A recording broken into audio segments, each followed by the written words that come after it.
Warm welcome again from my side. My name is Stefan Gentz, and I'm hosting this webinar today with Cheryl Mckinnon, Principal Analyst at Forrester. And we will talk about how structured content is disrupting the future of documents in a born digital world. And this is all about an independent research report that Forrester has published in December 2020. And we found that report pretty interesting and thought we should make a webinar for you guys out of that. And with me in the room is Cheryl Mckinnon. Hello. Very warm welcome and happy to have you here today. Cheryl is Principal Analyst at Forrester, and she assists enterprise architecture professionals and helps them support their firm's need for content and collaboration technology capabilities in the age of the customer. And she delivers research and advisory services in areas including with a strong focus also on enterprise content management systems, ECM, and enterprise file sync and share and document-centric collaboration, lifecycle management, information governance, file analytics, all these content-related topics. And before joining Forrester, Cheryl actually run an independent consulting firm serving both private and public sector clients, and has served as a vice president of marketing for the industry association AIIM, and was chief marketing officer at Nuxeo and held senior management roles at OpenText and Hummingbird. So she has a very broad experience in that area of content management. And I'm really happy to have you here today, Cheryl. So, great, thank you.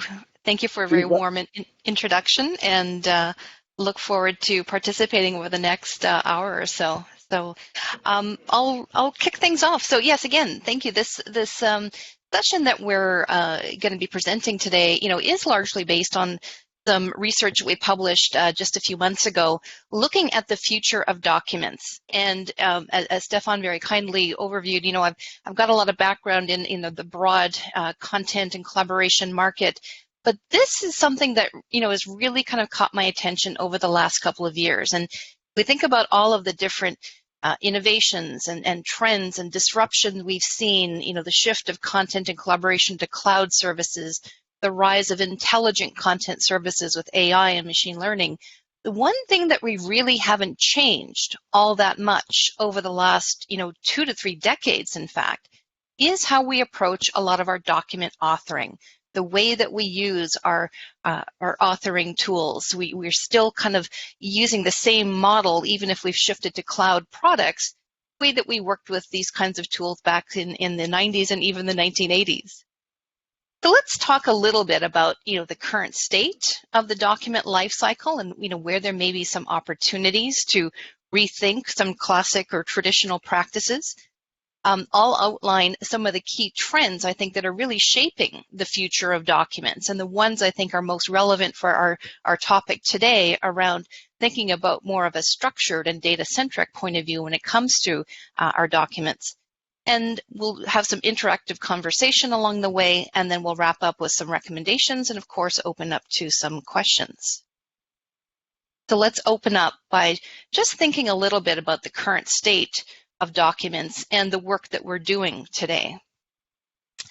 It's hard to find a single company in, any jurisdiction that we work in that hasn't had some kind of major or at least minor disruption over the last approximately 15, 16 months, the way that we've had to adapt our ways of working because of pandemic response. And the reason that many of us have had to change our habits is because our work models have changed. Many organizations where it was possible to work from home very quickly in March of 2020 sent a lot of people back to home offices or small remote sites. But of course, we still have a large number of frontline customer serving employees that we need to be able to support. And we saw that a lot of business processes and traditional practices where perhaps there were still underlying dependence on paper-based or manual activities often were disrupted. So we have seen, since early 2020, a really profound acceleration to the move to digital business. Many organizations I've talked to, whether it's North America, Europe, Asia Pacific, had to adapt their roadmaps, fast track initiatives. Maybe they were planning or budgeting for in 2022, they had to quickly move that forward to mid-2020 just to continue good work practices and continue to operate and drive their business forward. Content plays an absolutely essential role in a number of these areas. And some of my colleagues in 2020 put together a report really highlighting, what are these key technologies needed to manage the pandemic response, both in terms of support for remote work, but then also as we start planning at various phases, different kind of timelines in different jurisdictions, how do we plan for that safe return to work? And these 4 key areas, can be grouped in terms of the risk and crisis management technologies, customer experience technologies, employee experience and human capital management, as well as health and safety. And what's really interesting to me is that if we look across this, landscape of various tools and technologies, we see that content and collaboration really come up in several different categories here. The ability to use cloud tools to communicate, share, and create content, whether it's for our internal employees or all working in different home offices, or to better engage with customers and partners who, again, perhaps can no longer meet in person. The ability to transact content-rich workflows, whether that's digital signature, use of forms, and so on.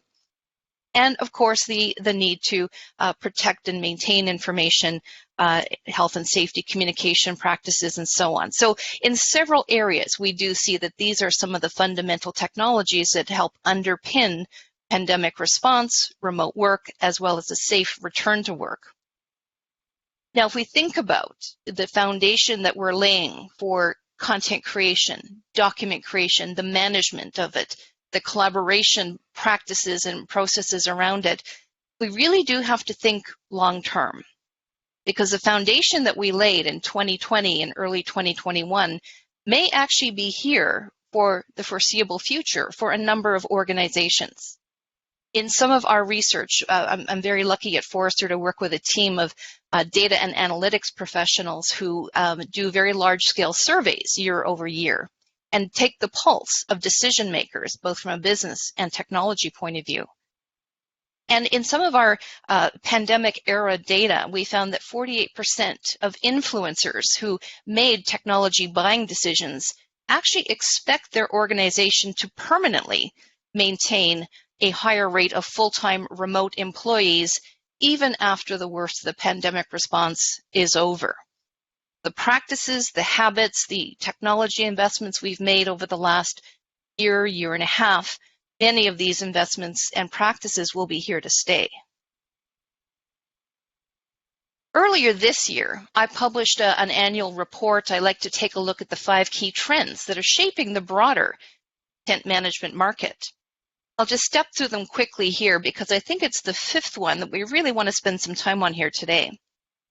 The first trend that we're seeing is that AI and machine learning are certainly starting to empower organizations to use these types of intelligent content services for really practical and tangible use cases. We're seeing across this broader market of vendors starting to pre-train various models, so I can quickly extract invoice information. I can quickly identify, what's a contract, what's a resume. So we're seeing a lot more interest in terms of adoption as we see some of these tools become more pre-packaged and more approachable for the non-developer, non-data scientist role. The second trend that we're tracking is this, year-over-year shift to cloud. And the importance of that, organizations that made investments in cloud content management and cloud content creation systems pre-2020, actually in a reasonably good frame of mind in terms of being able to execute on support for remote and hybrid work. They had some of those, at least pieces of infrastructure in place so people could work reasonably uninterrupted, even if they had to make a quick work from home decision literally overnight in some cases. Trend number 3 is that we see that there's this concept of content microprocesses that are starting to emerge in terms of more B2B as well as B2C use cases. And what I mean by that is we're starting to see more document-rich workflows and use cases where business boundaries are dissolving. I want to be able to include my customer, my partner, my supplier in some of these content co-creation, editing, and collaboration use cases. So we want to dissolve some of the friction between internal and external users and collaborate and approve and digitally sign agreements, joint manufacturing plans, whatever that might be. Trend number 4 is that we see knowledge management really making a comeback in terms of rising up the priority list for a number of senior executives, both on the technology and business side. As organizations start really relying on technology to connect their employees, it means there's more interest in finding information across multiple systems, in getting smarter with recommendations, better connections with subject matter experts. So helping technology help us find patterns in our knowledge work. And then the 5th and final trend that we'll focus on here today is the future of documents. We'll start to force a new approach to how we think about managing it over the long term. We're really seeing a move to interest among Forrester clients, organizations I talk to on a regular basis. Really, there's some pent-up demand to think about more modular approaches to creating and reusing content, looking at content in a more componentized approach, rethinking the authoring experience, and being able to embed more structure and more data in content to help extract value that much more easily. This is very interesting and great slide, and there were also some comments in the chat that this last slide about trends was a great slide. And these are trends we see at Adobe as well when we talk to customers. Usually in non-corona times, I travel to a lot of conferences and talk to a lot of people especially from the TechComm field in the world. And we see a couple of trends there as well. Our annual trends reports also back that up. Artificial intelligence and machine learning. That is on pretty much every conference a topic, and a lot of customers are really interested for all kinds of use cases. Maybe for starting with authoring, using AI to get suggestions on how to complete the sentence, how to write, or using AI for tagging content. Like in XML documentation for Adobe Experience Manager, we have that smart tagging functionality that is using AI to add tags as metadata to topics. So that is definitely a big trend we see as well. And the second big trend we see is that more and more companies are moving away from pure desktop authoring solutions. The COVID-19 situation and Corona crisis has pushed that really fast forward in the last 12 months or 1.5 years.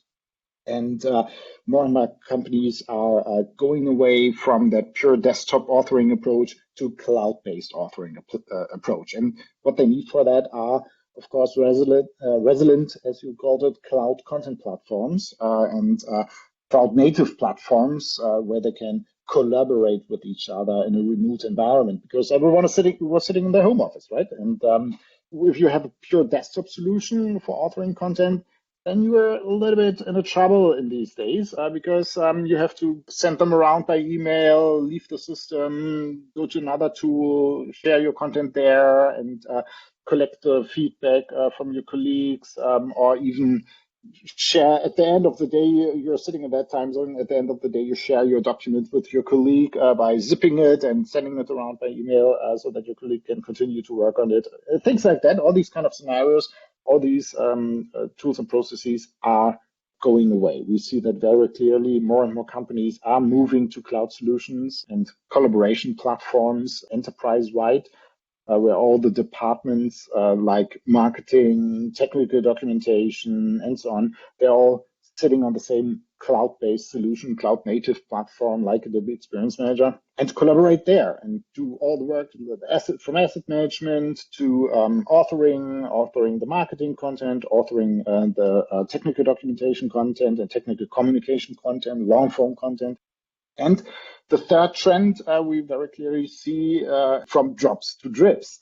I remember when I started in the technical documentation, we were creating these big drops, and at the end of a day or a nightly build or something, documentation drops were created that were dropped out into the market.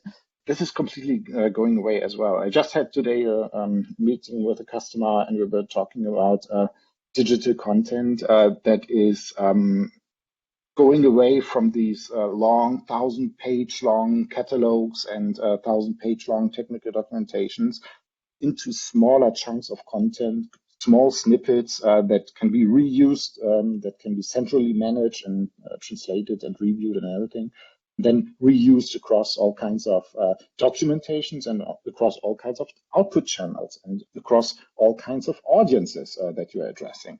So these three big trends that I see in the market, and a lot of customers are moving into that direction very fast now.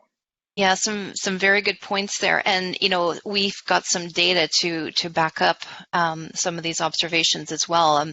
When we survey our information workers, so our workforce survey, we're finding that information workers are spending more than a quarter of their time working with documents. Now that might mean creating, reviewing, editing, finding, and so on. But we know that a lot of information workers spend a big chunk of their day working with content in this document format. But we also know that, organizations are, continuing to make technology investments, especially in various types of content management technologies, because what they want to do is streamline processes and get employees to be as productive and effective as possible. And, those year over year, including in 2021, come up as the top two drivers for investing in content management technologies. We continue to see across the board, paper continues to be a weak link in operational continuity. And, this really was surfaced up, I think, quite dramatically in early 2020. In fact, one of my colleagues here at Forrester, Rob Koplowitz, wrote a report basically saying that, COVID broke your business process.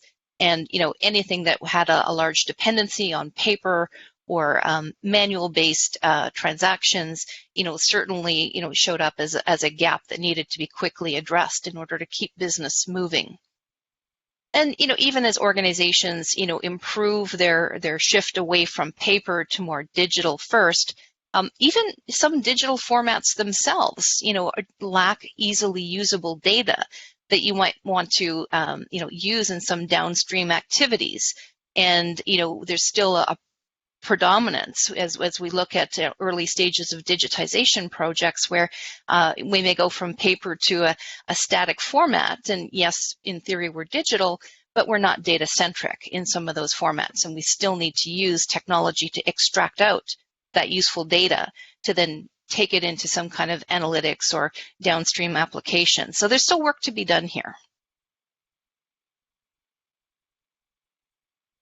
In terms of the opportunity to rethink and streamline our document authoring processes, we do have some work to do. And I think, as we noted in the research report that came out a few months ago, this is probably going to be a multi-year effort. Old habits do die hard. And again, coming from some of our workforce survey, we asked the question, so of all of the applications that you use on a day-to-day basis for work, how satisfied are you with these various types of technologies?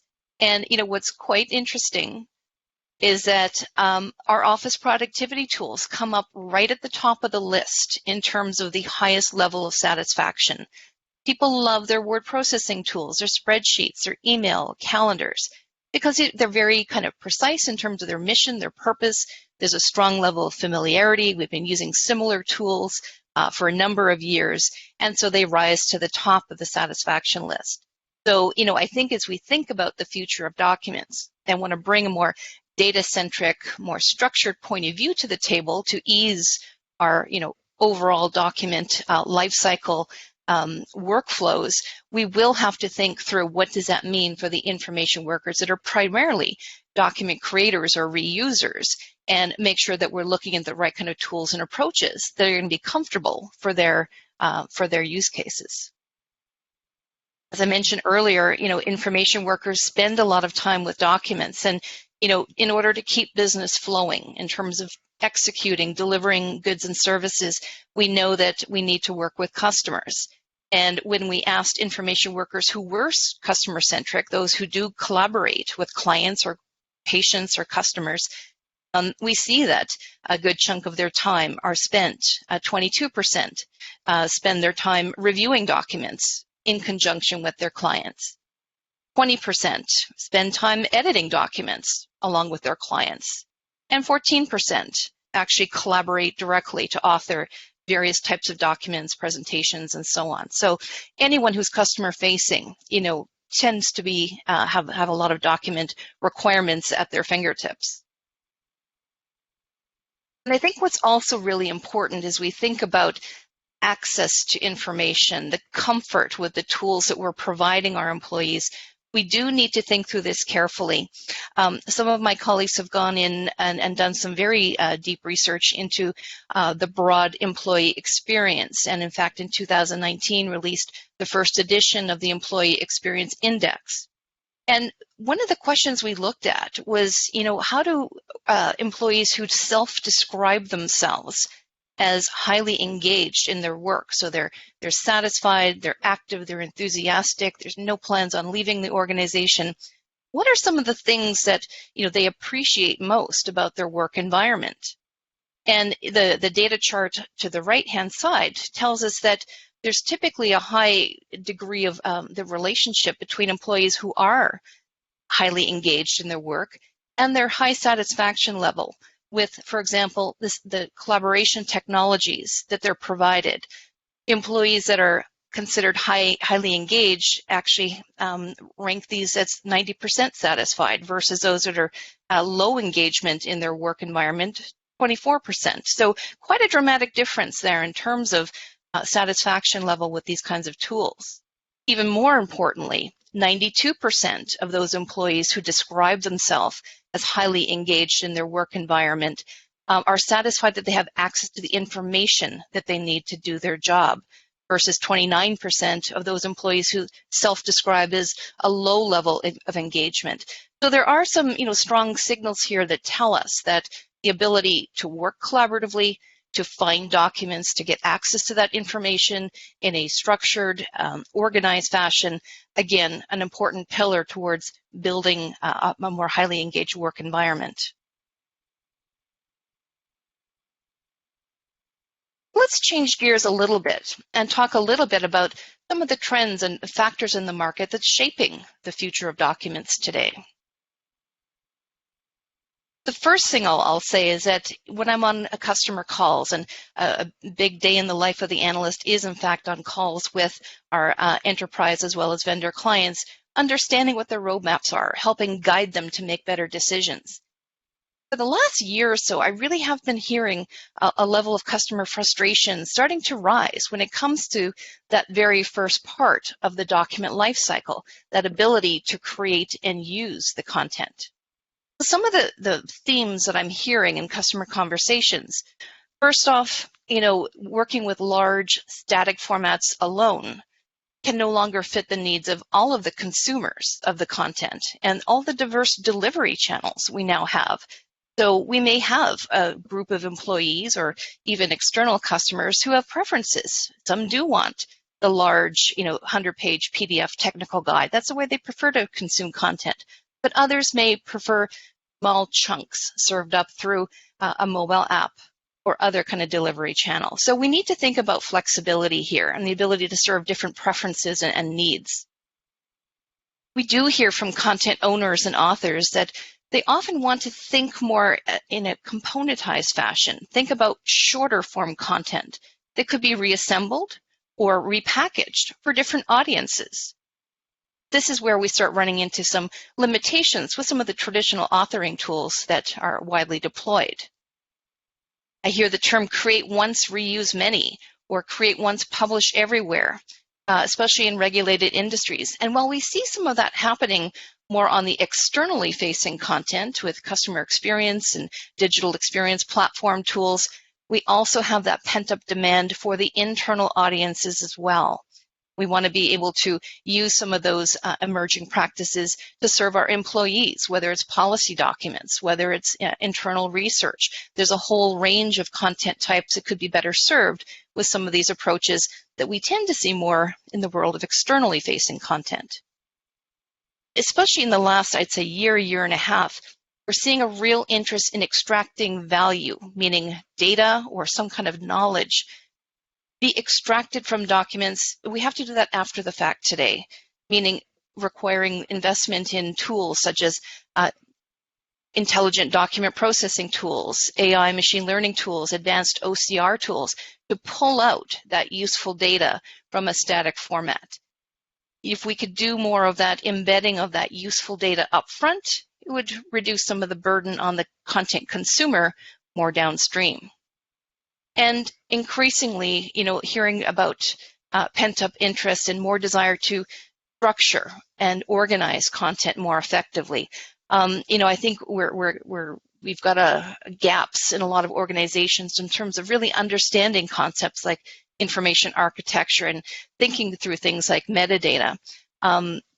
Don't really know how to embed some of that up front rather than having to use tools to extract it later. So I think there's a lot more opportunity on the table to infuse more of the structure and data-centric thinking into the content authoring cycle up front versus putting the burden more downstream on the consumers to figure it out later. Thanks a lot, Cheryl. Let's take a small break in between here, and I can see that a couple of these slides that you presented also raised some questions. There was an interesting one from Violet, for example. How do you define information workers? Yeah, there's a number of definitions, and in fact, we do have some research that shows, it's not one particular type of job role. Everyone is an information worker to some extent.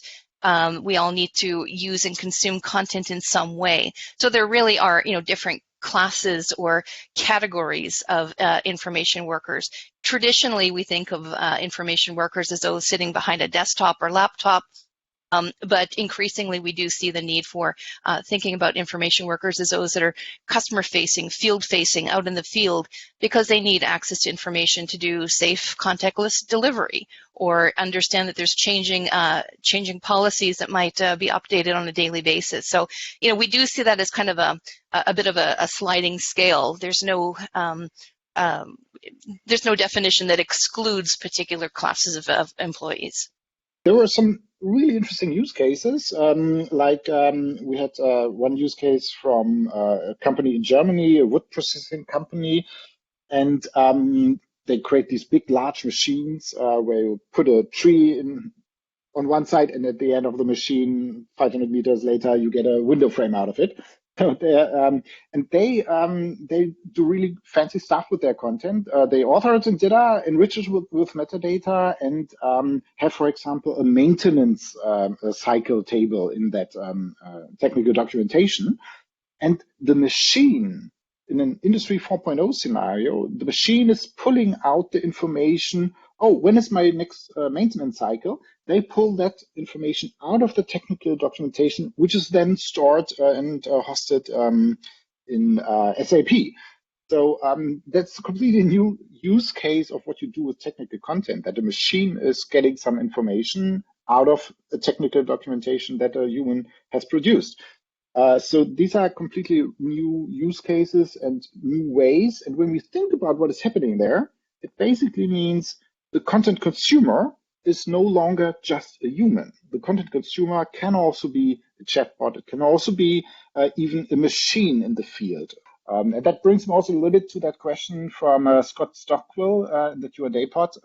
Are you seeing any changes in the devices used to create and collaborate on document production, like laptop, desktop, tablet, mobile? I already made some comments earlier about that more and more, due to COVID-19, more and more companies are moving to cloud platforms. But do you have some observation on that as well, Cheryl? I don't have the hard data, but that certainly is something that we do track as part of some of our workforce surveys in terms of what applications, what use cases are done with tablet phone versus desktop laptop as part of the normal course of work.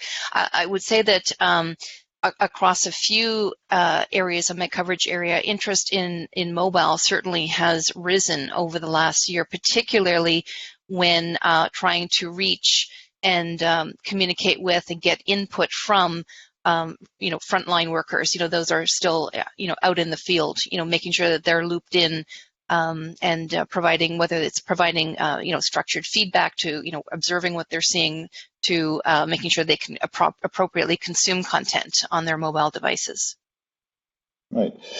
We still have about 20 minutes left, so let's have a look at your document authoring is ready for its moment of disruption. Sure, and I think a couple of the customer or the use cases you described just a moment ago are really powerful examples of where I think we can start thinking about what's next for document authoring.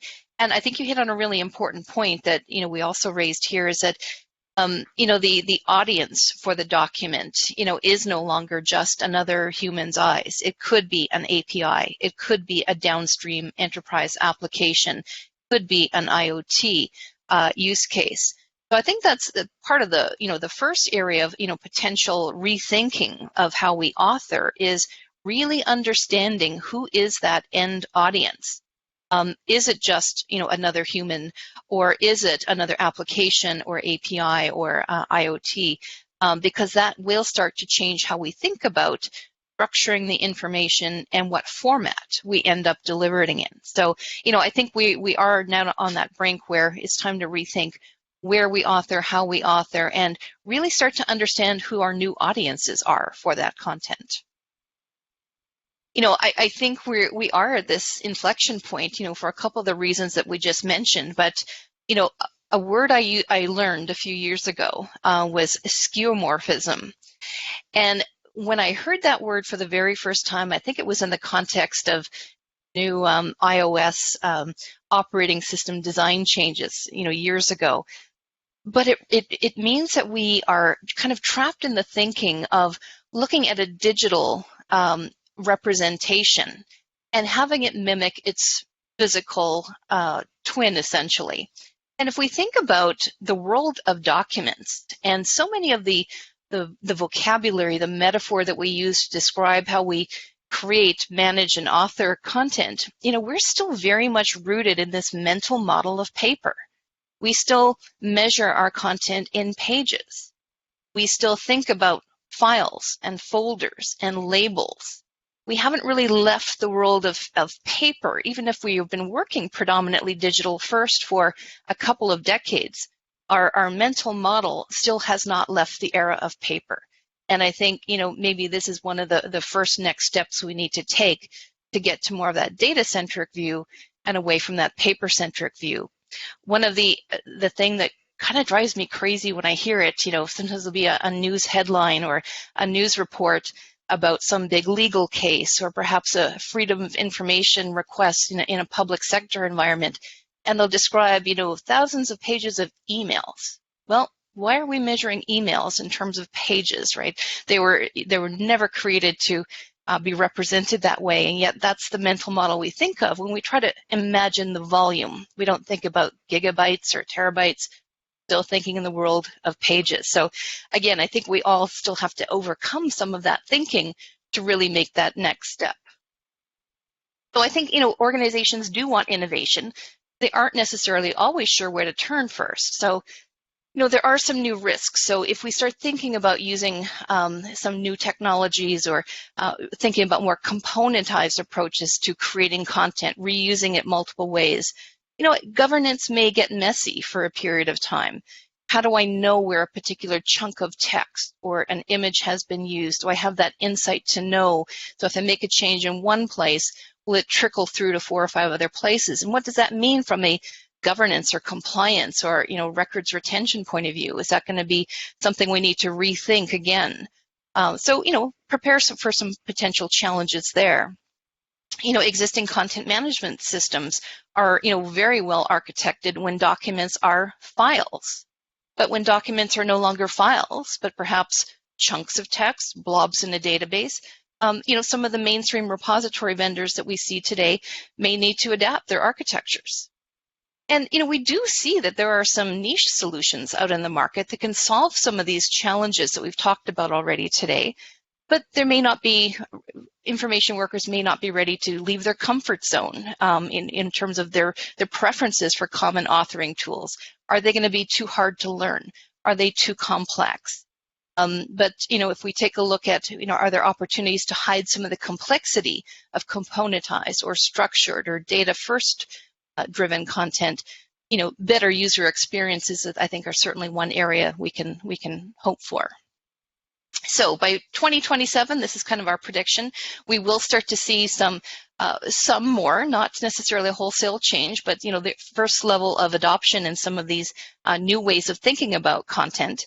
The 5 shifts that we're seeing, number one, and I think, Stefan, you mentioned this earlier, robots will share the writing credits with humans. Many of us are used to spell and grammar check today. We're getting more used to things like write-ahead text, longer phrases and sentences. Well, there are some AI tools out there that are starting to compose text, predefined Q&A structure. So we will start to see more AI become the authors alongside humans with respect to creating documents. Second, and I think this is an important one for today, is that structured data will surround content. I think we will start to see more interest in a data-driven point of view when we think about creating content. So we don't have to go through these heroic efforts downstream to crack open documents, pull out the useful data, the useful knowledge. Third, in some areas we may see distributed ledger technology such as blockchain start to play a bigger role in terms of managing the transactional content for digital records, kind of that trusted source of various forms of transactions that we may depend on documents today. Fourth, we mentioned earlier, there probably will be some disruption in terms of classic or traditional approaches to document lifecycle and information governance that we may need to have to also transform. And fifth, I think we will start to see some of the tools emerge. More document creation and consumption tools will evolve. We'll focus on these two for the next few minutes. So in terms of structured content, we do see that there is a need for more data, more architecture built into documents. A couple of reasons, and we mentioned this earlier. Documents are no longer authored for human eyes alone. We do need to start authoring for the correct audience. And the correct audience could be an ERP system, could be an IoT monitoring system, maintenance applications, or other forms of types of systems. So these documents must become more fit for purpose. And, as a content creator, we need to do better of taking that outside-in point of view. So don't author just for our own level of comfort, but author for the needs of the receiver. And I think we do need to think about, becoming more disciplined and diligent about building structure into the document really from day one. What kind of metadata do we need? What kind of definitions do we need?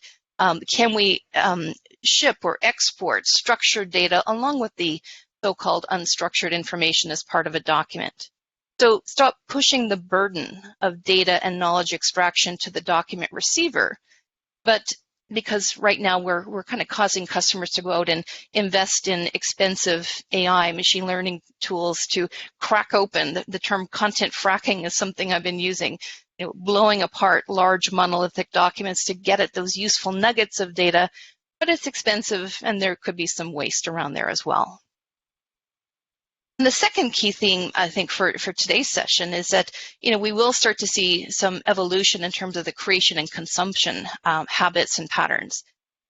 This whole idea of thinking of content as modular or componentized is in early days, particularly if we're authoring for internal audiences, where we may see some pockets of more sophistication or externally facing content, authoring for customers, more of a digital experience or customer experience point of view. But I think that is going to be the path.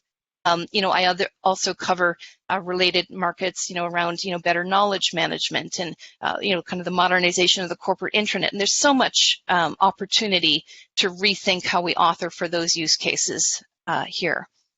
Thinking about authoring chunks of content, whether that's text, image, rich media, things that can stand alone, right, because they do have their own description, metadata model around them, or be assembled as needed to serve different audiences, regions, languages, or preferred consumption channels, right? We want to be able to author for mobile as well as web, as well as, exposure and maybe a team site or a collaboration site.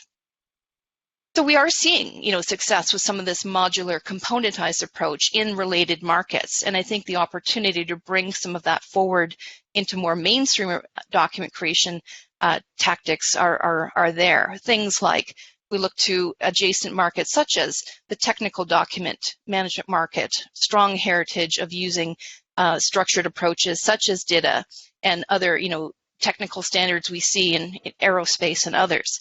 But also, even in the world of contracts management, managing more at a clause level, terms and conditions level, customer communication management, chunks of information that can be assembled for consumer preferences, and so on.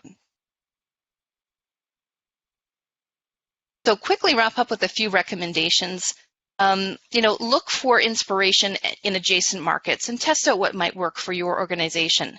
Watch for some of the innovation coming from the large vendors in the content authoring spaces. Don't be surprised if governance gets messy. If we think about approaching content differently, that may impact how we archive, how we maintain, retain, and protect information. Take that outside-in point of view and optimize authoring for your audience, which may not always be a human, but think about how that information is going to be used by the receiver. And think beyond that paper-centric mental model that documents are really stuck in today. Think through metadata first, data-centric first, structure first, rather than the classic folder organizing principle we've kind of been stuck in for 20 or 30 years now.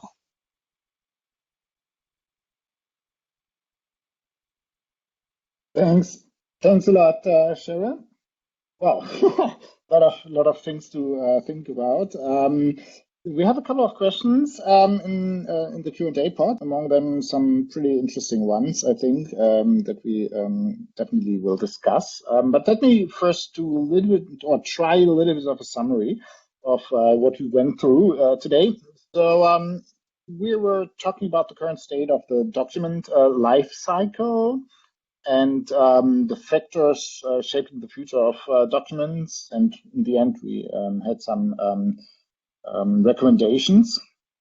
Let me try to summarize that a little bit. The trends, we talked about AI, and a couple of questions in the Q&A part are related to that as well.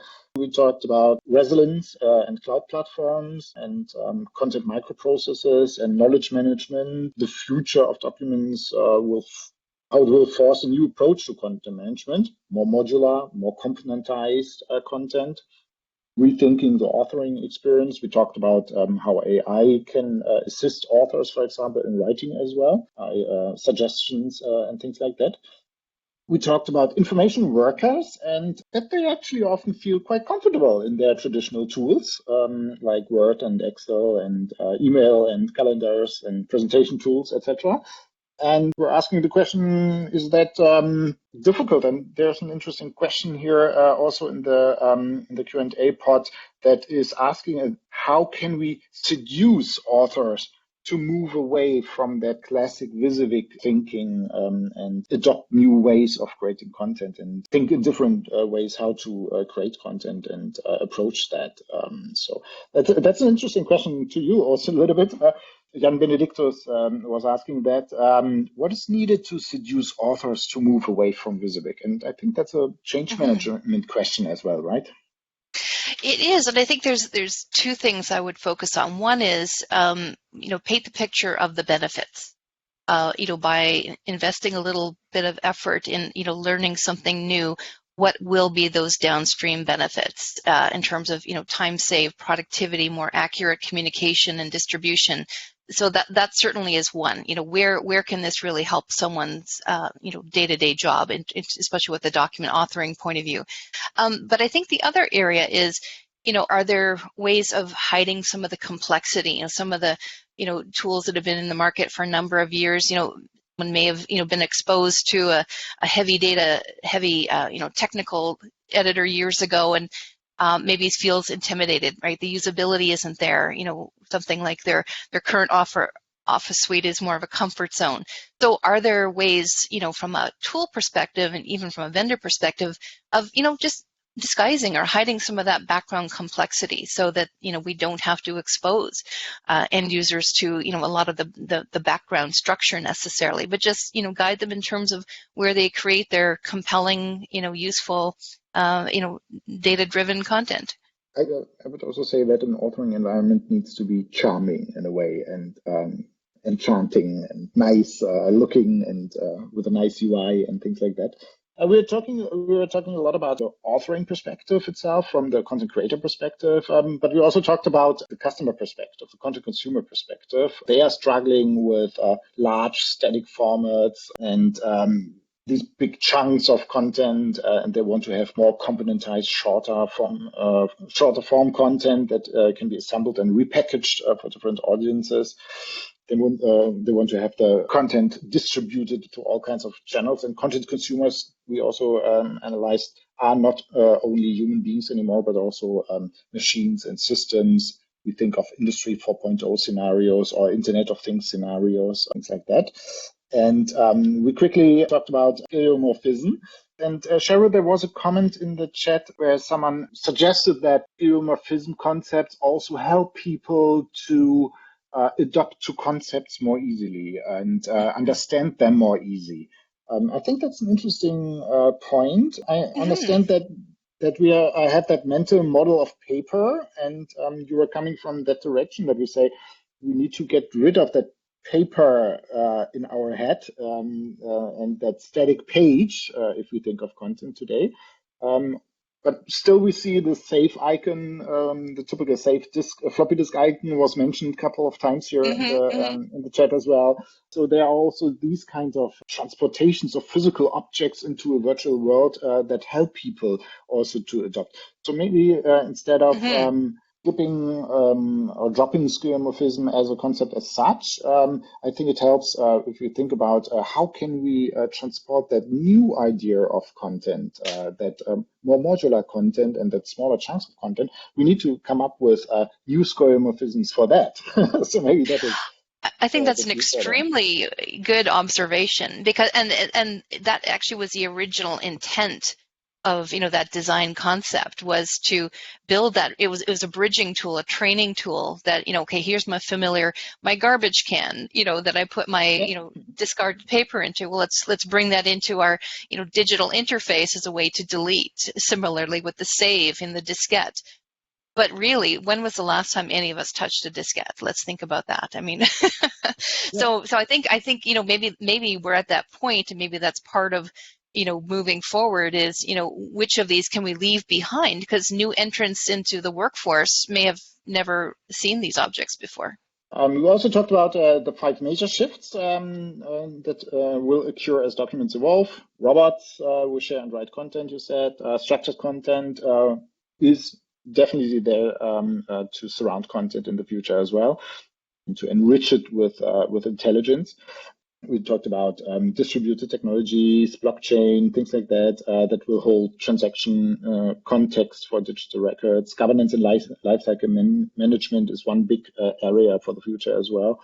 And tactics and document creation and consumption will evolve further. We talked about structured data as such. What does that mean? And things like XML and JSON and content as a service, etc., will change how we author and interact with content, and authoring for different content consumers. Document creation and consumption will evolve. Chunking of text, image-rich media, success with modular componentized content will be evident in related markets and show promise for mainstream authoring innovations. So we covered pretty much. We ended with that. What's next slide? Look for inspiration in adjacent markets. So that said, we have a few minutes left. I would like to quickly show you one solution that Adobe is offering, where we think that's the future of writing content and managing content, and that is XML documentation for Adobe Experience Manager.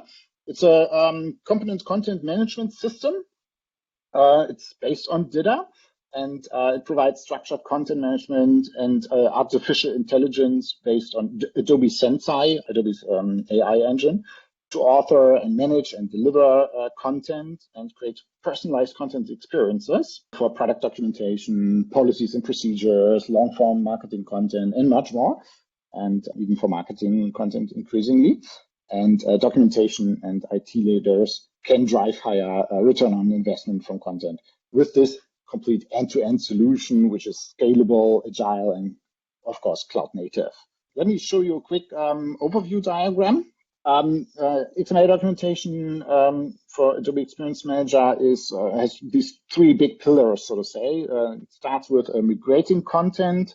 You can migrate content and ingest content in all kinds of input formats like XML, XHTML, Word, Markdown, InDesign, DITA, classic unstructured FrameMaker. There was a question about that in the Q&A pod. And of course, structured FrameMaker, and inject it into Adobe Experience Manager. And there you can use all the possibilities like tagging content, use AI to smart tag content, full translation management. You have an XML-based web editor. You have powerful search capabilities. You can run a full review, online review workflow with inviting reviewers and things like that. You have version management, of course. You have all kinds of reports and workflows available to organize and manage your content lifecycle. And in the end, you deliver it to all kinds of output formats that can be, for example, HTML websites, that can be PDFs, that can be even apps for Android and iOS, EPUB, Kindle. You can use create content as a service scenarios, and create KBs, deliver to CRM platforms, or AEM sites, or even IoT apps today, and connected with through APIs with all kinds of other systems like SAP and whatever system you might have, Salesforce, whatever. They're connectors for pretty much everything, including translation management systems. So there are all these scenarios where you can publish your content to and where it can be accessed. We call that content APIs. So that is a little bit of an overview. It's an enterprise class CCMS capability. So you have that web-based content creation pillar with easy content creation, a built-in web editor, very simplified authoring experience that pretty much everyone, and that goes a little bit into your direction, Jan Benedictus, with your question about how to enchant authors or seduce authors to adopt new technologies. It's a very simple to use web editor, but under the hood is powerful XML and powerful DITA. You have a very easy DITA authoring experience, and you can also use advanced DITA authoring with a source code editor and stuff like that, and have DITA map editor. And of course, it's AI powered. So you have AI powered metadata and labeling, smart cropping for images and things like that. So there's a lot of AI built into Adobe Experience Manager over the last years.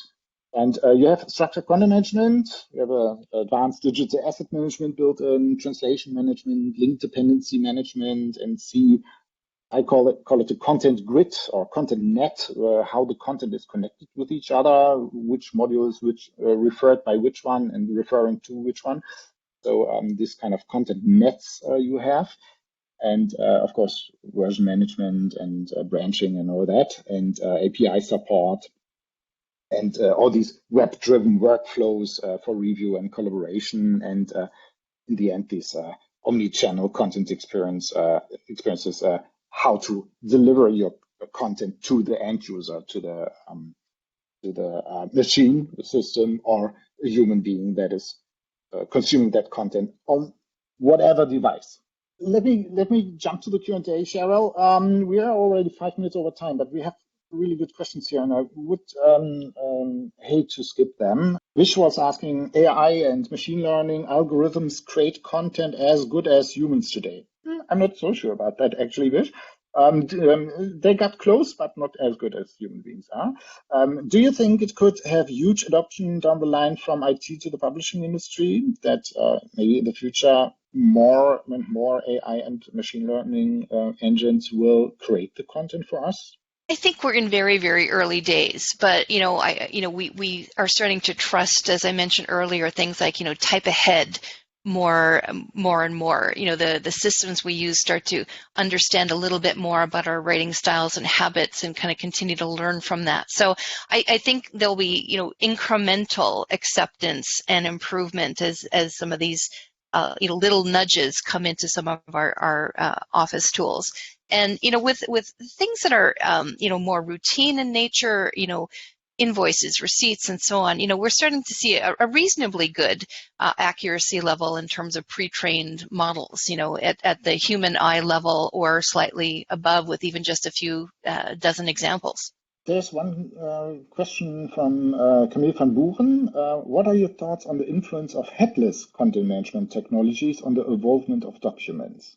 So coming from more of like the heritage, web content management world, and move to, we've been using the term Agile CMS at Forrester. That's a little outside of my coverage area, but I do watch some of the innovation happening there because I think in terms of, being able to orchestrate, content for different delivery channels, different audiences, I think there's some interesting patterns there that we can learn from.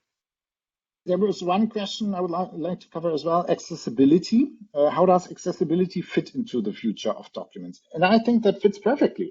If you think of Section 508 and accessible documents, a lot of accessibility intelligence is built into the solutions that we have. Doesn't matter if it's web output that can be made Section 508 compliant and accessible. Even with PDF, you can do that. You can create tagged PDFs to make them accessible and available for a screen reader, for example. So all that is there. It just means that when you create content, you need to create content in a structured format, and XML is just the best for that, because with that inherent structure that is surrounding the content, how Cheryl phrased it, with that approach, you can create accessible content very easy. And I think that's more a question about the technology that we are using under the hood as content authors. And that makes accessible content very easy, but it will not change the future of documents, I would say, because all kinds of document forms, maybe that small content snippet that we discussed, or the long form content, all that can be made accessible today. And I think it's a super important topic, and I think everyone should create accessible content. Last question, are there existing content data models for authoring in this new data metadata content rather than page approach? In other words, a model of what content points would be needed for a particular industry, if supporting a software release, for example, that are the buckets of code. Yes, they are, Tracy. There are different XML-based structured languages available. One is DITA. We talked about that today already a couple of times. The ITA, the Darwin Information Typing Architecture. And that's a relatively broad language that can be used for all kinds of content, from software documentation to hardware documentation, knowledge base portals, etc. There are specialized XML languages like S1000D for aerospace and defense industries. So there are all these kinds of XML languages, and HTML as an output language and publishing languages, of course, and sometimes also as an authoring language. So I would say these are the big ones, the big languages that we have today in the market for creating this content. Good, wonderful. There was also one question that you might want to answer, Cheryl. Johanna Hughes was asking, how do I get a copy of your report? Where is it available? Well, if you are a Forrester customer, it's available on Forrester.com. Okay, and maybe my colleagues can put in a link to the Forrester website. And yeah, that's it. Okay, cool. Wonderful. Thanks a lot, Cheryl, for joining us today. And, my pleasure. Talking about these topics. Sorry that we exceeded the time, but I didn't expect that there would be so many questions. That really good conversation, really good questions. And big thank you to everyone in the room and to my colleagues who have organized and set up this webinar together with Cheryl. And thanks for joining us today, and see you in one of the next webinars. Have a great time, everyone. Thanks, everyone.